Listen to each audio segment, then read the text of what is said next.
Assalamualaikum warahmatullahi wabarakatuh.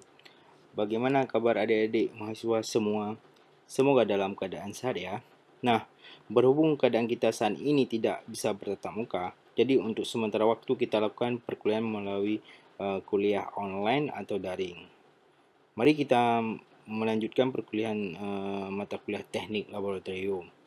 Pada kesempatan kuliah kali ini, saya akan menyampaikan materi tentang pengenalan alat dasar laboratorium. Pada pertemuan sebelumnya kita sudah membahas tentang keamanan laboratorium, yaitu adalah bagaimana keamanan diri. Okey, untuk lebih jelas kita langsung saja masuk ke slide berikutnya. Okey adik, apa itu peralatan? Ya, peralatan dasar adalah merupakan alat untuk berinteraksi langsung dengan bahan atau objek praktikum dan tidak merusaknya. Ya, peralatan dasar ini terdiri dari 3 bahan, yaitu bahan gelas, bahan porselin dan bahan plastik. Jadi ada 3 bahan yang kita gunakan dalam dasar dalam lab, yaitu ada bahan gelas, bahan porselin dan bahan plastik. Jadi bahan gelas terdiri dari memiliki sifat khusus yaitu tahan panas, terutama merek Pirek. Bahan gelas yang digunakan merupakan campuran dari senyawa yang diformulasikan menjadi gelas boroksilikat, sifat tahan terhadap kenaikan suhu yang mendadak, kurang tahan terhadap senyawa alkali tetapi lebih tahan terhadap senyawa asam.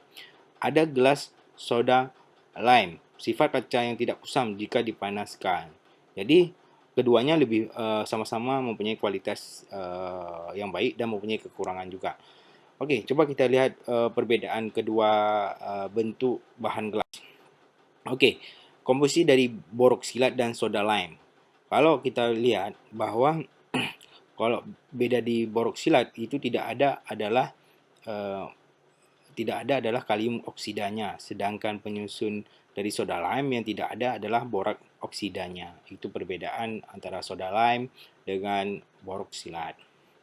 Okey, selanjutnya kita bahas lagi bahan-bahan porselin. Apa karakteristiknya? Tahan terhadap suhu sangat tinggi, tidak tembus sinar karena dia glaster atau glacis. Jadi dia tidak tembus sinar karena dia ada glacier atau glaster. Okey, kenapa? Karena dia seperti keramik, dia tidak bisa tembus cahaya, seperti itu kira-kira ya. Selanjutnya kita bahas tentang bahan plastik. Bagaimana ciri-cirinya? Bahan ini memiliki sifat yang beragam, tergantung dari bahan penyusunnya. Sifatnya seperti keras dan lentur. Keras atau lentur, tembus sinar, translucent ya, tembus pandang, transparan, tidak tembus sinar atau opaque. Bahan penyusun dari bahan plastik adalah politen, polipropilen, PFC, polyfen klorid, dan stiren. Karakter lebih jelas sebagai berikut, yaitu pada gambar yang saya tampilkan di bawah ini. Ini penyusun dari bahannya ya. Ada karakteristiknya ya. Jadi kalau polyethylene, polypropylene, PFG dan styrene ada keunggulan dan ada kekurangannya. Kekuatannya lentur, kalau yang polypropylene kekakuannya agak kaku ya. Kalau PCV sangat lentur, seperti itu. Dia perbedaan karakteristiknya. Tergantung apa yang kita gunakan. Misalkan kita menggunakan asam lemah, tahan, ya kan. Jadi kalau yang paling bagus adalah jelas bahwa polipten, karena dia asam lemah, dia tangguh, asam kuat, bagus ya. Jadi tahan alkali, cuma dia alkali tidak tahan, alkali kuat tahan ya. Perlarut organik cukup tahan. Jadi antara kita tergantung bahan plastik yang mana yang kita gunakan. Okey, berikutnya adalah bahan logam. Bagaimana ciri khasnya? Terbuat dari besi atau kuningan. Bahan besi biasanya dilapisi nikel atau krom agar tidak cepat berkarat, ataupun dilapisi dengan stainless steel. Jadi bahan-bahan logam itu harus diperhitungkan karena dia bermain dengan asam, sehingga dia harus diperhatikan sifat karatnya. Okey, baik adik-adik, kita akan lihat satu persatu ya, nama dan kegunaannya ya. Ada gelas kimia. Jadi jadi fungsinya adalah menyimpan zat cair ya. Penyimpanan sementara, mengukur ya. Bisa juga letaknya adalah di lemari rak. Ada pipet, gondok ya. Jadi pengambilan volume zat tertentu cairan pada titrasi di rak pipet. Jadi ada labu Erlenmeyer, penyimpanannya zat cair pada titrasi. Ada labu Erlenmeyer, penyimpanannya di lemari rak. Labu dasar rata, penyimpanan zat cair saat destilasi di lemari rak. Seperti itu ya. Selanjutnya ada cawan petri, penyimpanan zat cair dalam jumlah kecil. Cawan petri. Gelas arloji, penyimpanan padatan yang akan ditimbang. Jadi kalau ditimbang itu menggunakan gelas arloji boleh. Ada termometer, berfungsi sebagai pengukur suhu. Selanjutnya ada tabung reaksi, tempat mereaksikan suatu zat. Ada corong, penyangga lipatan kertas saring ya. Jadi dia ada corong untuk menuangkan pakai corong. Pembakar spiritus ya atau lampu bunsen. Okey. Ada desikator, pengering. Jadi ada desikator, ada pengering. Kalau alat-alat dari logam ya, ada pinset ya, ada penyepit tabung reaksi, ada sendok spatula ya. Yang di sini sudah dilapisi oleh bahan-bahan anti karat. Okey, ada klem ya. Ada klem 3 jari. Jadi ada kaki 3, ada statif ya, penyangga benda yang dirangkai ya, jelas statif ya. Itu perlu untuk destilasi. Selanjutnya ada ring penyangga benda-benda yang dipasang pada statif ya. Selanjutnya ada tang kimia, mengambil bahan-bahan kimia ya. Tang krus ya, pemegang krus ya. Okey, itu yang terbuat dari logam. Pembakar bunsen ya. Ini pembakar dengan gas LPG ni ya. Ada pembakar spiritus ya, pembakar dengan spiritus ya. Hanya ada klem buret atau Fisher ya, klem buret Fisher, pemegang buret pada statif. Yang terbuat dari kayu, contohnya adalah rak tabung reaksi yang dari kayu dan plastik. Selanjutnya pelindung muka ya, face shield, botol reagen atau botol cuci sama ya. Selanjutnya ada pesawat kip ya, untuk penghasil gas. Kalau yang terbuat dari porselin, misalkan plat tetes, lumbung dan alu ya, itu terbuat dari porselin. Selanjutnya ada setiga porselin penyangga krus pada saat pemanasan. Ada cawan krus ya, pemanasan zat suhu pada suhu yang tinggi.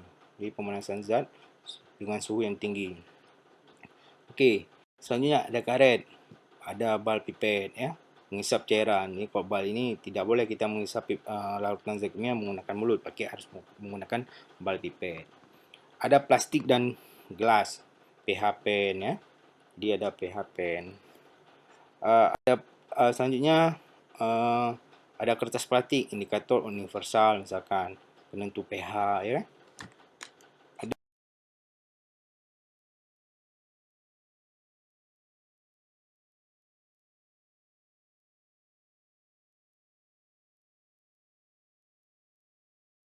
Selanjutnya ada gelas dan plastik. Itu contohnya adalah termometer ruangan, ada logam dan plastik, hot plate, magnetic stirrer dan magnetic stir bar. Itu sebagai pemanas dan pengadu. Jadi ini ada di lab kita ya. Okey, selanjutnya adalah logam plastik dan kayu, neraca atletik ayunan ya, atau ayun ya. Jadi pengukur massa dengan teliti, neraca triple band, pengukur massa agak teliti. Galvanometer, penentu intensitas dan arus listrik. Amnometer dan voltmeter, pengukur kuat arus dan tegangan listrik. Itu harus disimpan pada tempatnya. Okey, selanjutnya alat yang terbuat dari logam dan plastik kaca, contohnya stopwatch, ya, pengukur waktu. Ada logam dan plastik, ya, ada barometer, pengukur tekanan udara. Ada logam bahan tahan panas, misalkan muffler furnace, ya, pemanas padatan sampai suhu yang sangat tinggi. Oke, kita lihat selanjutnya. Logam dan plastik, contohnya adalah water bath, ya, logam plastik, contohnya pompa vakum, ya. Jadi pengisap gas dan alat lain ya. Selanjutnya ada logam dan gelas. Contohnya ada mikroskop untuk melihat benda-benda yang kecil. Oke, selanjutnya coba kita lihat. Oke, adik-adik mahasiswa, kita langsung sekarang masuk tentang pemeliharaan dan penyimpanan alat. Bagaimana pemeliharaannya? Ya, contoh misalkan pada alat gelas yang sudah digunakan, dibersihkan dengan sabun atau sabun deterjen dengan menggunakan sikat yang sesuai. Jadi sikat yang sesuai dilihat di gambar berikut ini. Kalau alat plastik dibersihkan menggunakan spons agar tidak tergores.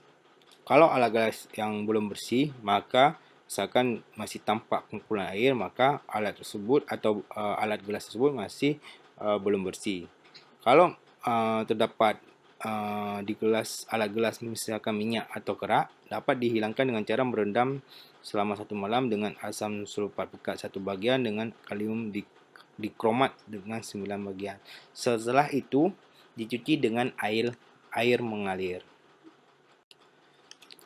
Pemeliharaan dan penyimpanan alat selanjutnya adalah alat yang telah dibersih perlu dikeringkan terlebih dahulu pada rak pengering. Jadi ini adalah alat-alat pengeringnya. Kalau alat logam dapat dicuci dengan sabun dan kemudian dikeringkan sebelum disimpan. Oke, bagaimana penyimpanannya? Penyimpanan alat gelas dipisahkan dengan alat logam. Alat gelas seperti tabung reaksi, pipet, dan pipa buret dapat ditempatkan pada rak khusus. Termometer dibersihkan dengan air, kemudian dikeringkan dan biarkan pada suhu ruangan baru dimasukkan ke dalam tempatnya. Alat logam misalkan statif, batang statif tidak perlu dilepas dari dasar statif dan dapat diletakkan di atas meja. Alat logam yang sejenis disimpan pada tempat yang sama dan usaha agar tetap dalam keadaan yang kering. Itu adalah proses penyimpanan alat gelas dan alat logam. Oke, berikut ini kita lihat ini adalah bentuk rak, ya. Ada yang pertama adalah rak pipet, yang kedua adalah rak tabung reaksi, yang ketiga adalah rak buret. Jadi ini jelas jenis-jenis rak mempunyai fungsi yang masing-masing.